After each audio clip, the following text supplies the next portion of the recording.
আমাদের কাছে সর্বশেষ যে হেদায়েতের সোর্সটা আছে সেটা কি? আল কোরআন এবং তার ব্যাখ্যা হচ্ছে কি? নবীর হাদিস, নবীর সুন্নাহ। তারাক্তু ফিকুম আমরাইন, 23 বছর দাওয়াতি জীবন শেষে নবী সাল্লাল্লাহু আলাইহি ওয়াসাল্লাম বলছেন যে আমি মাত্র দুইটা বস্তু ছেড়ে গেলাম। লান তাদিল্লু মা তামাসসাকতুম বিহিমা, তোমরা যতক্ষণ পর্যন্ত এগুলোকে আঁকড়ে ধরে থাকবে তোমাদের কোনো টেনশন নাই, ভয় নাই, তোমরা কখনো পথভ্রষ্ট হবে না ইনশাআল্লাহ। একটা কিতাব আল্লাহর কিতাব, আরেকটা কি? সুন্নাতে নবী, কিতাব নবীর সুন্নাহ। এই দুইটা কিয়ামত পর্যন্ত আপনি আঁকড়ে ধরে থাকলে পরে ইনশাআল্লাহ আপনি পথভ্রষ্ট হবেন না, আপনি দুনিয়াতেও লাঞ্ছিত হবেন না, ইনশাআল্লাহ পরকালেও আপনি জাহান্নামে যাবেন না ইনশাআল্লাহ। এটা সহজ সরল কথা, যত কথা শুনবেন মাহফিলে এটা মূল কথা।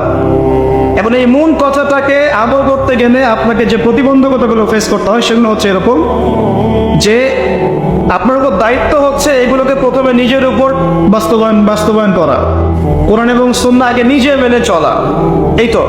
তারপরে আপনার পরিবারের উপরে প্রতিষ্ঠিত করা। আর পরিবার বলতে কারা? যারা আপনার আন্ডারে আছে তারা।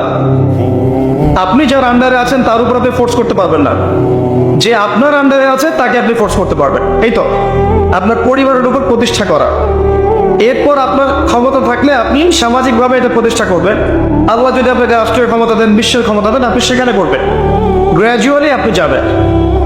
এখন এই হকগুলোর উপর টিকে থাকতে হলে আবার 4টা ক্ষেত্র থেকে আপনাকে বাধাও পেতে হবে।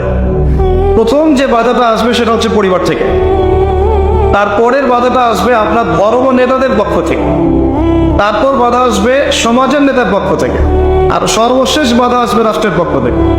যখন এই সবগুলো বিষয়ে হকের প্রতিকূলে চলবে, আপনি হকের অনুকূলে থাকতে চাবেন, তখন এই 4টা ক্ষেত্র থেকে আপনাকে বাধা পেতে হবে। আর এই 4টা ক্ষেত্র থেকেই বাধা পেয়েছিলেন আমাদের নবী সাল্লাল্লাহু আলাইহি ওয়াসাল্লাম। প্রথম বাধা পেয়েছেন পরিবার থেকে, তারপর সমাজ থেকে, তারপর আপনার ধর্মনেতা থেকে, এবং পরে রাষ্ট্রনেতা থেকে। সেম জীবন ছিল ইব্রাহিম আলাইহিস সালামেরও। তিনিও প্রথম বাধা পেয়েছেন তার পরিবার থেকে, তারপর সমাজ, তারপর ধর্মনেতা, এরপরে রাষ্ট্রনেতা, এরপর নমরুদ প্রথমে আসবে না। এই হকের উপর টিকে থাকলে আপনি জান্নাত পাবেন। আর জান্নাত পাওয়ার জন্য আপনি যা করার তাই করবেন, এটাই কাম্য। আল্লাহ পাক আপনাকে বলেই পাঠিয়েছেন, আলাস্তু বিরাব্বিকুম, আমি কি তোমার রব নই? আমি কি তোমাদের রব নই? আমরা বলেছিলাম বালা, আপনি আমাদের রব। এই কথাটা মনে করিয়ে দেওয়ার জন্য আল্লাহ পাক যুগে যুগে নবী রাসূল পাঠিয়েছেন, এবং সর্বশেষ নবীর কাছে দুটা হেদায়েত আপনাকে দিয়েছেন, কোরআন এবং সুন্নাহ। এখন কোরআন এবং সুন্নাহকে নিয়ে চলতে গেলে আপনি এগুলো ফেস করবেন। এই ফেস করতে গিয়ে যদি আপনি হেরে যান, হতাশ হন, হাল ছেড়ে দেন, আপনি সময়ের গহ্বরে হারিয়ে যাবেন। এবং এই হকটাকে যদি আপনি দুনিয়ার কাছে বিক্রি করে দেন, আল্লাহর কাছে আপনার দাম থাকবে না। এখন এই হকের উপর টিকে থেকে আপনি যদি শেষ নিঃশ্বাস ত্যাগ করতে পারেন, তাহলে এই পুরো দুনিয়ার কষ্টগুলো আপনার কাছে কোনো কষ্ট বলে মনে হবে না।